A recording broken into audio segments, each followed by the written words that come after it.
Dans cette vidéo, je te montre la checklist à remplir en email marketing en tant qu'e-commerçant pour vraiment générer des résultats, avoir une bonne stratégie d'email marketing qui permet justement à nos clients d'avoir ce genre de résultats. Donc, attribution à 2 jours, ce n'est pas des résultats gonflés avec 31%, 33%. Donc, ça, c'est les chiffres via email marketing attribués à l'email marketing.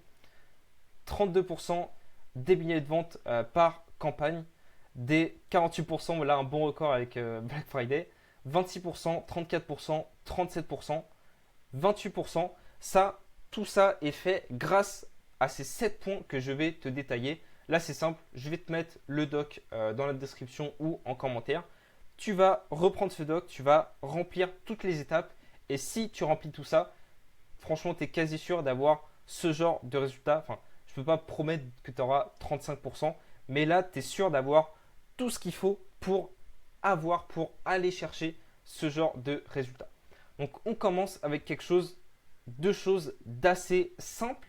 Franchement, ça ne prend pas longtemps à faire, mais qui ont pourtant, ici je l'ai mis, des petites choses, mais avec pourtant de grosses répercussions. Domaine d'envoi plus des marques, c'est simplement un paramètre technique à faire, mais un paramètre obligatoire parce que Gmail, Outlook et même peut-être les autres maintenant obligent de l'avoir. Et si tu n'as pas ça et que tu envoies des emails de masse, bah, ils vont tout simplement mettre tes emails en spam. Donc, ok, c'est beau d'envoyer des emails, de faire tout bien, mais déjà, si tu n'as pas ça, alors que c'est juste un truc technique, bah, au final, ça ne sert à rien. C'est juste voilà, mettre des efforts comme ça, enfin par la fenêtre, vraiment, ça sert à rien. Pourtant, c'est franchement super simple, mais je vois encore beaucoup d'e-commerce qui ne le font pas. Juste, je vais mettre sûrement cet article dans la description. Tu fais les paramètres techniques, c'est dans OVH, Hostinger, enfin ton gestionnaire de domaine, quelques lignes à ajouter dans ce gestionnaire, plus le démarque, et comme ça, tu es sûr d'avoir tout. C'est fait une fois et c'est tout. Ensuite, deuxième chose, c'est à peu près pareil, c'est d'avoir une adresse au nom de domaine de ton site. Si tu as site.fr, ton adresse mail, ça doit être n'importe quoi ici, @site.fr. Ça ne peut pas être Gmail, bon ça voilà, c'est mort. Ça ne peut pas être site.com, ça doit être le même que ton domaine et du coup que ton sous-domaine d'envoi qui sera par exemple newsletter.site.fr. Voilà, du coup, l'email, ça doit être surtout sur ton domaine de base, quoi. Ensuite, on passe sur la stratégie, sur les choses à mettre en place sur ton Klaviyo, si tu es sur Klaviyo, ton pop-up. Alors là, clairement, c'est ce que j'appelle le robinet du système de rétention. C'est que tu as beau avoir suffisamment de trafic, si tu n'as pas de pop-up, tu récoltes pas d'email, donc tu n'envoies pas de newsletter, tu n'envoies pas de séquence automatique. Donc, tu as beau avoir trafic plus flow plus campagne, si tu n'as pas le pop-up, en fait, tout est annulé. Juste, tu as un robinet coupé qui t'empêche d'envoyer des emails. Donc, déjà, la première chose, c'est d'avoir un pop-up. Mais il y a aussi autre chose, c'est que peut-être que tu as un pop-up, peut-être que tu as déjà compris que c'est important. Mais un pop-up à 0,5, 1%, 2% de conversion, bah, au final, oui, maintenant, tu as quelque chose qui permet d'avoir des inscrits. Mais en fait, c'est comme un robinet, mais en fait, qui fait couler quelques gouttes et ça revient à peu près au même. Donc, ok, avoir un pop-up, mais la clé, c'est surtout d'avoir un bon pop-up. J'ai fait une vidéo là-dessus où on a passé avec un client de 7 à 15% de conversion. Là, c'est juste énorme. Et les clés à savoir, c'est de base sur ton pop-up, s'inspirer fortement des grosses marques qui, eux, ont déjà appliqué les bonnes pratiques, ont déjà fait des dizaines de tests qui leur permettent au fur et à mesure d'avoir des très bons taux d'inscription. Donc toi aussi, applique les bonnes pratiques qui ont le plus de chances d'augmenter tes conversions déjà de base dès le premier coup. C'est un peu les choses dont on va dire, on ne peut pas affirmer, mais dont on est quasi sûr que ça va permettre, contribuer à un bon taux d'inscription. Et ensuite, ça c'est uniquement pour toi de ton côté, faire des tests où là c'est les résultats, c'est les chiffres qui vont parler d'eux-mêmes. Tester le délai, tester le copywriting, tester le design, la mise en forme, etc. Tout ça, c'est des choses dont on n'a pas les réponses, c'est que des hypothèses, mais avec les datas, ça va se transformer en réponse. Et comme ça, continuellement augmenter, là, c'est comme ce qu'on a fait en fait. On part de 7, ensuite 7,5, 8, etc. Et au fur et à mesure, tu accumules les bonnes pratiques, tu accumules les tests gagnants. Ensuite, quatrième chose, une bonne attribution. Et là, vraiment, c'est un gros piège parce que c'est plus grave qu'on ne le pense. Une attribution, c'est quoi? C'est tout simplement, ici, voilà, tu as par exemple 37% de revenus via les emails. Attribution ici à 2 jours, c'est que si tu as ouvert un email et que tu as acheté dans les 2 jours après l'ouverture d'un email, c'est considéré comme une vente via email. Et le problème ici, c'est quand tu as une mauvaise attribution. Généralement, c'est une attribution gonflée, par exemple, à 5 jours de base de Klaviyo. Sauf que là, en fait, ça va rien, absolument rien changer à ton chiffre d'affaires. À la fin, peu importe ton nombre de jours d'attribution, ici, si tu fais 10 000, si tu fais 225 000, à la fin, ça sera la même chose, ça sera le même chiffre d'affaires, ça sera la même chose qui sera sur ton compte. Par contre, l'attribution, le gros piège, c'est surtout la perception des résultats que tu auras. Par exemple, 37%, imaginons que ces 37% ici qui sont à 5 jours d'attribution et que tu dis ok c'est cool, bah là 37% c'est très bien, on continue comme ça. Maintenant imaginons que tu baisses à 2 jours d'attribution et que ça descend à 25%, du coup avec une attribution différente. Et là dans ce cas, bah, ta perception sera différente et ta prise de décision sera différente où là 25% tu vas dire tiens ok j'ai telle chose que je pourrais améliorer, ça on va tester, ça on va ajouter, etc.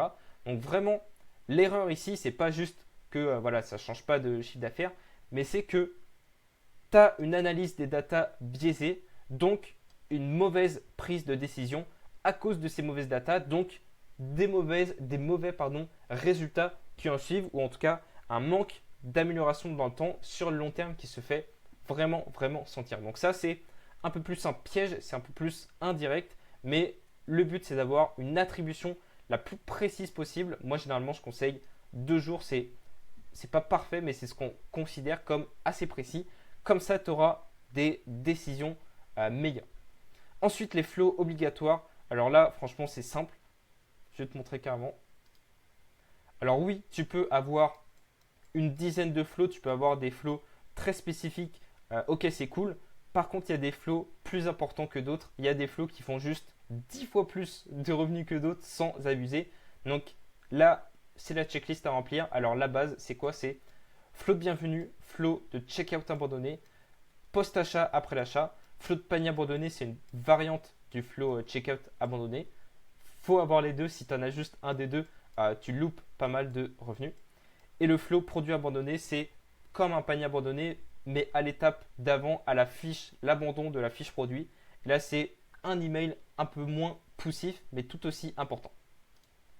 D'ailleurs, si tu veux qu'on s'occupe de ça à ta place, va dans la description sur le Calendly.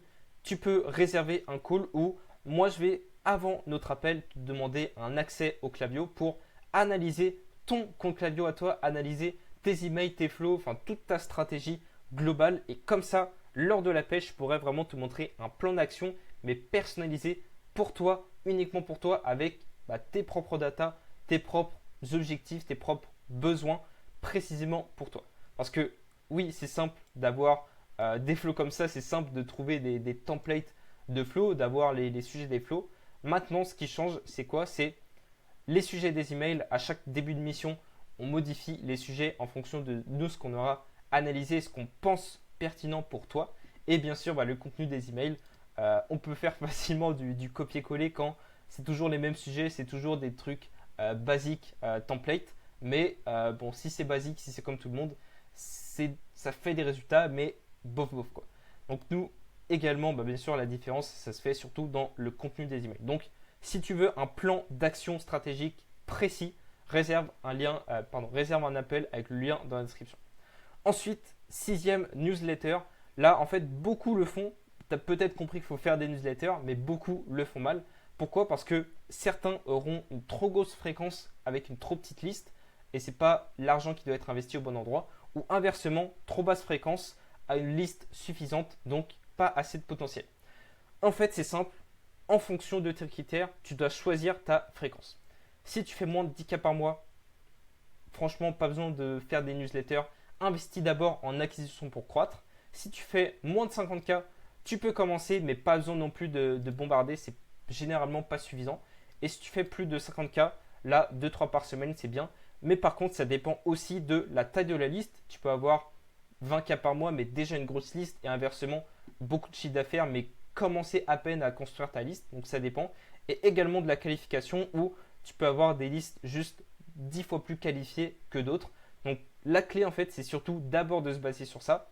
Mais ensuite, de tester par toi-même. Si vraiment ça ne fait pas de résultat, bah, investis plutôt en ads, en acquisition, etc. Et reviens plus tard. Et aussi, j'avais en précisé, beaucoup prennent ça à l'envers, prennent les campagnes à l'envers. C'est pas juste un canal pour annoncer les news ou pour convertir par tous les moyens possibles, mais déjà la base des bases, c'est surtout que faut montrer que ta marque existe, faut être devant les yeux de tes lecteurs, enfin devant les yeux des inscrits, et en fait leur faire des rappels. Juste montrer que tu existes, remontrer tes produits, et les gens ils achèteront déjà rien que pour ça, parce que le game c'est surtout l'attention où ils pensent à 10 000 choses dans la journée, ils ont 10 000 pubs, 10 000 contenus sur les réseaux sociaux, etc. Donc déjà le premier objectif c'est d'être régulier et d'être intéressant, comme ça tu es devant leurs yeux, tu montres que tu existes, et bah, le fait d'être régulier, par exemple minimum une par semaine, bah, tu restes dans la tête des gens et ils ont moins le temps de t'oublier. Déjà voilà, rien que ça c'est la base. Donc une fois que tu as une liste suffisante, minimum une par semaine. Mais justement, aux US, en fait, c'est pas de réinventer la roue à chaque campagne, mais des 2, 3, 4, 5 emails par semaine. C'est surtout pour montrer qu'ils existent, pour être toujours dans la tête des inscrits qui, bah, s'ils se sont inscrits, sont un minimum intéressés. Donc, ça vaut généralement le coup. Et ensuite, septième chose, là, la segmentation. Beaucoup essaient de rendre ça compliqué. Alors oui, on peut faire des choses très précises, des segmentations hyper précises, hyper personnalisées sur l'intérêt des gens, sur des datas de chaque personne, faire des petits segments, etc. Sauf que ça franchement, enfin, au pif, mais c'est bien pour 5% des e-commerce. Mais pour tout le reste, généralement, c'est trop d'efforts, trop précis, mais qui va pas apporter de résultats. Donc, ça sert à rien de s'investir là-dessus. La base, pour moi, c'est cibler une partie de ta liste plus ou moins engagée avec un taux d'ouverture satisfaisant. L'idée, c'est d'avoir un juste milieu entre assez large pour viser le plus de monde possible et assez serré pour avoir un bon taux d'ouverture et pour ne pas avoir de problème de spam. Parce que si tu as 20% de taux d'ouverture, tu vises trop large, donc on va te mettre en spam. Et ensuite, bien sûr, surveiller ces stats avec taux de désinscription, taux de bounce pour vérifier qu'il n'y ait pas de problème là-dessus. Mais vraiment la base, je te montre en schéma, la base des bases pour franchement la plupart, et ça c'est assez simple, c'est que là tu as toute ta liste et après tu as différents niveaux d'engagement. Plus tu resserres, plus c'est la partie engagée de ta liste et plus ça aura de taux d'ouverture. Donc tu testes, tu vérifies et ce qui te donne 45-55%, tu restes sur ça et là tu es bien dessus. Ensuite tu peux faire de la segmentation plus compliquée, mais ça c'est vraiment que après, que quand tu as suffisamment de volume, parce que si tu n'as pas assez de volume, c'est trop d'efforts pour rien, mais plutôt cet effort sur envoyer des campagnes, suffisamment de campagnes et le reste pour investir en acquisition. Maintenant que tu as la checklist, réserve un appel avec le lien dans la description.